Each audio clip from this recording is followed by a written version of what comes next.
Hello everyone, welcome back to GK24। और आज के इस वीडियो में हम बात करेंगे पाकिस्तान ने एक हाल ही में स्टेटमेंट जारी किया है। और इस स्टेटमेंट में इन्होंने ये बोला है कि हम जो है इंडिया के साथ 300 बैटल्स करने के लिए तैयार हैं over the issue of Kashmir. तो आखिर क्या है पूरा मुद्दा और क्यों इन्होंने ऐसा कहा और क्या इसका इम्पैक्ट हो भी सकता है इंडिया पे या फिर बिल्कुल बेसलेस है ऐसा कहना। तो आइए जानते हैं आज की पूरी इस न्यूज़ को।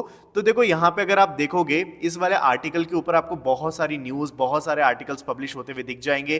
पाकिस्तानी जो मीडिया है इसको बहुत बढ़ चढ़ के दिखा रही है, लेकिन आप यहाँ पे देखोगे जितने भी आर्टिकल्स उन सभी में एक ही बात बोली गई है कि मतलब जो कश्मीर के लिए जो लोग हैं पाकिस्तान में वो लड़ने के लिए तैयार है। कितनी? 300 बैटल्स। ठीक है, तो मतलब यहाँ पे आप देखो इन्होंने लिमिट भी खुद ही सेट कर दी है कि भाई 300 हमारी इतनी ही मतलब हम तो उम्मीद कर सकते हैं खुद से। 301 हुई तो फिर हम नहीं लड़ पाएंगे। लेकिन अगर हम इतिहास उठाकर देखें तो वहां पे भारत और पाकिस्तान की करीब 4 बैटल्स हुई। ठीक है, चारों जो बैटल्स थी, एक थी इंडो पाकिस्तान वॉर 1947, 1965, 1971 और 1999। इन चारों ही वॉर के अंदर पाकिस्तान का बहुत ही बुरा हाल किया इंडिया ने। देखो आप यहाँ पे पिक्चर्स देख सकते हो इन चारों ही बैटल्स की। अब यहाँ पे बात आती है कि आखिर उन्होंने ये सब बोला क्यों। तो देखो ये इसलिए बोला क्योंकि अभी आपको पता है कि सुप्रीम कोर्ट में जो है एक अभी हाल ही में एक लैंडमार्क वर्डिक्ट आया था। किस लिए? जो कश्मीर में यहाँ पे आर्टिकल नंबर 370 का जो एब्रोगेशन था, इससे रिलेटेड एक वर्डिक्ट आया। और उसमें क्या हुआ था कि पहले मैं आपको बताता हूँ सुप्रीम कोर्ट में बेसिकली हुआ क्या था। देखो सुप्रीम कोर्ट में क्या है कि एक पिटीशन डाली गई थी। ठीक है, करीब 30 से 32 लोग थे जो पिटीशन डाले थे और उन्होंने ये बोला था कि जो आर्टिकल नंबर 370 है उसको लीगली जो है एक तरीके से लॉफुली तरीके से उसको क्या करना मतलब हटाया नहीं गया था। तो हम चाहते हैं कि ब्रिंग बैक आर्टिकल नंबर 370। ठीक है, कहां पे? कश्मीर के अंदर आर्टिकल नंबर 370 को जो है वापस लाया जाए। ये तो ही पेटिशनर्स की डिमांड। ठीक है, 370 को वापस लाने की बात की गई थी। फिर जैसे ही ये सारी बातें चली सुप्रीम कोर्ट में, तो सुप्रीम कोर्ट ने ये कहा कि देखो जो हमने आर्टिकल नंबर 370 हटाया था वो बिल्कुल वैलिड है, वो बिल्कुल लीगल है, उसको दोबारा नहीं लाया जाएगा। और दूसरी बात, यहाँ पे ये बिल्कुल लॉफुली हटाया गया था। और दूसरी बात इसके अलावा ये भी है कि यहाँ पे जो 370 था वो एक टेम्पररी आर्टिकल था जो कि केवल वॉर्स के टाइम पे इसको स्पेशल रिकॉग्निशन का मतलब वो देता है स्टेटस, अदरवाइज इसका कोई भी मीनिंग नहीं है। तो इसलिए जो एब्रोगेशन हुआ है 370 आर्टिकल्स का वो बिल्कुल सही हुआ है। अब देखो यहाँ पे जो पाकिस्तान है ना वो उम्मीद लगाकर ये बैठा था कि यहाँ पे इंडिया जो है कुछ ना कुछ बहस होगी सुप्रीम कोर्ट में इंडिया में, और वो क्या करेंगे आर्टिकल नंबर 370 को क्या करेंगे फिर से पाकिस्तान में फिर भी क्या करेंगे कश्मीर में यहाँ पे इंप्लीमेंट कर देंगे। तो इनका किसका मानना था? पाकिस्तानियों का। तो अब यहाँ पे जो है फिलहाल मतलब सुप्रीम कोर्ट ने क्या बोला कि बिल्कुल सही था और हम दोबारा नहीं लाने वाले। तो इस वजह से जो है इन्होंने ये स्टेटमेंट पास किया, जिसकी वजह से इनको थोड़ा सा डर लग गया कि अब जो है इंडिया की जो हुकूमत है, इंडिया की जो पावर है, अब उस रीजन में काफी अच्छे से देखने को मिलेगी। और इसी वजह से क्योंकि अब आर्टिकल नंबर 370 वहां पे नहीं जाएगा जम्मू एंड कश्मीर में, तो वो जम्मू एंड कश्मीर जो है यहाँ पे इंडिया की जो गवर्नमेंट है वहां पे वही गवर्नमेंट चलेगी। तो यहाँ पे इसी वजह से, इस पूरे इशू की वजह से जो है आपको ये स्टेटमेंट देखने को मिला, किसके द्वारा? पाकिस्तान के द्वारा। ठीक है, अच्छा अब यहाँ पे आप देखोगे कि जब ये सब चीजें हो रही थी ना तो यहाँ पे पाकिस्तान के जो केयर टेकर है इन्होंने एक और बात बोली कि इंडिया खुद ही था जो कश्मीर का मुद्दा जो है कहाँ लेकर गया था? यूनाइटेड नेशन में। आपको पता होगा कि जब कश्मीर का पूरा इशू चल रहा था तो यहाँ पे इंडिया की तरफ से क्या हुआ था, इंडियन गवर्नमेंट की तरफ से बेसिकली एक गलती हुई थी जहाँ पे ये इंडिया का जो ये इंटरनल मुद्दा था, ठीक है, पाकिस्तान कश्मीर को लेके, तो उन्होंने क्या किया था कि जो यूनाइटेड नेशन है इसको इन्वॉल्व कर लिया था बीच में। और यूनाइटेड नेशन ने क्या करा था कि यहाँ पे एक सीज फायर लाइन ड्रॉ कर दी थी जिससे कि कश्मीर को आधे हिस्सों में बांट दिया था।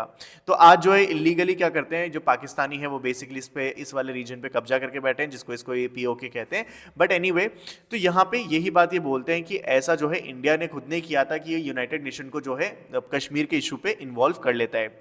ठीक है, अब यहाँ पे आप देखोगे कि सिर्फ पाकिस्तानी नहीं है जो कुछ कह रहा है, बल्कि चाइना भी है जो कुछ ना कुछ बोलता रहता है। ठीक है, तो Pakistan and China both are trying to gain the control over the territory of India. तो यहाँ पे जो चाइना है वो क्या बोलता है कि यहाँ पे इनफैक्ट आप ये नहीं मतलब ये बोलता है कि लद्दाख वाला जो रीजन है, मतलब लद्दाख भी देखो हथियाने के चक्कर में ये लोग, कि लद्दाख वाला जो रीजन है वो और वो, मतलब कश्मीर में वो जो टेरिटरी है वो भी क्या है मतलब यहाँ पे इलीगली इंडिया जो है अपने कब्जे में बताता है, अपना बताता है, जबकि ऐसा नहीं है। देखो यहाँ पे Beijing never recognised India's unilaterally illegally establish Ladakh union territory, यहाँ पे ये इलीगली बताते हैं इसको। और ये कौन बोलते हैं? Chinese foreign minister spokes woman, इन्होंने अपने एक इंटरव्यू में ये वाली बात कही। तो अब बारी यहाँ पे क्वेश्चन ये आता है सबसे बड़ा कि पाकिस्तान ने एक स्टेटमेंट जारी किया कि भाई 300 बैटल करेंगे, इधर चाइना कह रहा है कि लद्दाख जो है इलीगली तरीके से इंडिया ने अपने कंट्रोल में दिखा रखा है। तो अब क्वेश्चन आता है कि क्या सच में ये कोई वैल्यू होल्ड करते हैं इनकी ये वाले स्टेटमेंट? तो आंसर है बिल्कुल नहीं। देखो, सबसे पहले अगर बात करें पाकिस्तान की, तो पाकिस्तान की आज की अगर आप हालत देखोगे ना, तो ये बहुत ही कमज़ोर है, ठीक है। आर्थिक रूप से ये बहुत ही कमज़ोर है, इनकी इकोनॉमी बहुत बुरी तरीके से क्रैश के कगार पे है। तो फिलहाल ये कुछ भी नहीं कर सकते, वॉर वगैरह के बारे में तो सोच भी नहीं सकते, क्योंकि आज के टाइम पे ना तो इनको यूएसए का सपोर्ट है, ठीक है, और ना ही इनको किसी दूसरे देश का सपोर्ट है। तो इस वजह से ये ऐसी गलती कर ही नहीं सकते कि ये वॉर वगैरह की सिचुएशन में भी हो। बात करें यहाँ पे चाइना की, तो चाइना के अंदर तो ऑलरेडी ताइवान से रिलेटेड जो है इशू चल रहा है। ये ऑलरेडी ताइवान में बहुत ज़्यादा बिजी हैं, तो अगर इन्होंने कुछ भी किया तो इनको ताइवान बिल्कुल हाथ से चला जाएगा। तो इसलिए ताइवान के चलते ये कुछ भी ऐसा करने नहीं वाले हैं, ठीक है। लेकिन अब इंडिया को क्या करना चाहिए इस पूरे इशू पे? तो देखो, इंडिया को सबसे बड़ी चीज़ यही समझनी होगी कि हमें जितना ज़्यादा हो सके उधर क्या करना चाहिए कि लद्दाख में और इंडिया के जो जम्मू एंड कश्मीर है, यहाँ पे हमें क्या करना चाहिए, डेवलपमेंट करना चाहिए। ज़्यादा से ज़्यादा डेवलपमेंट करेंगे, ज़्यादा से ज़्यादा टूरिज्म आएगा। और इनफैक्ट बहुत सारे ऐसे प्रोजेक्ट्स हैं जो अभी लाइंड अप हैं, जो कि कहाँ पे होंगे, जम्मू एंड कश्मीर में होंगे। 2024 के अंदर इलेक्शंस करवाए जाएंगे, वहाँ पे पूरी तरीके से उसको इन्वॉल्वमेंट रखा जाएगा। तो ये सारी की सारी चीज़ें जो है हमें देखने को मिलेंगी जम्मू एंड कश्मीर में। लेकिन अगर इससे रिलेटेड और कोई भी अपडेट, कोई भी डेवलपमेंट प्रोजेक्ट आता है, तो मैं आपके लिए ज़रूर वीडियो लेकर आऊँगा, आपको ज़रूर अपडेट करूँगा। और उम्मीद है आपको ये वीडियो पसंद आई होगी। अपनी राय कॉमेंट बॉक्स में लिख के मेरे साथ ज़रूर साझा करें। आई होप आपको वीडियो पसंद आई है, तो फिर आप चैनल को सब्सक्राइब करके ज़रूर जाना, सो दैट आपके पास जब भी मैं कोई वीडियो डालूँ नोटिफिकेशन आ जाए।